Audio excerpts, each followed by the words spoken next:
नाही नाही, काय ते काही नाही एवढं.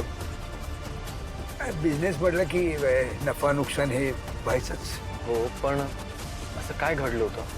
बापाला त्याच्या यशाविषयी मुलाला सांगताना जेवढा आनंद अभिमान वाटतो त्यापेक्षा जास्त अपयशाविषयी मुलाला सांगणं जरा जडत जातं.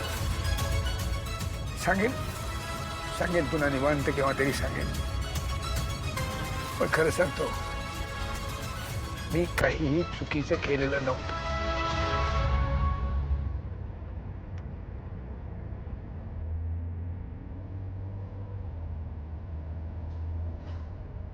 वाह,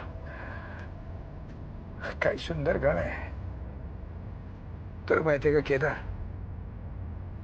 हे गाणं या आईला देवकीला फार आवडायचं. तुला सांगतो, देवकीला मी पहिल्यांदा पाहिलं ना, तेव्हा देवकी हेच गाणं म्हणत होती आमच्या कॉलेजच्या अॅन्युअल फंक्शनमध्ये. फार फार सुंदर आवाज होता देवकीचा.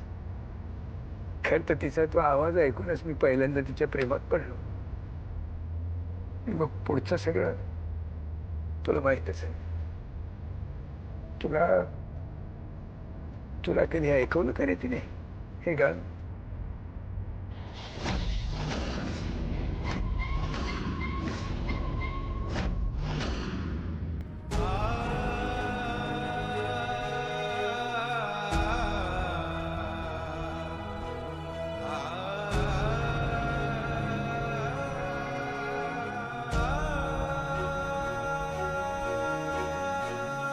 सॉरी, हॉस्पिटल आले.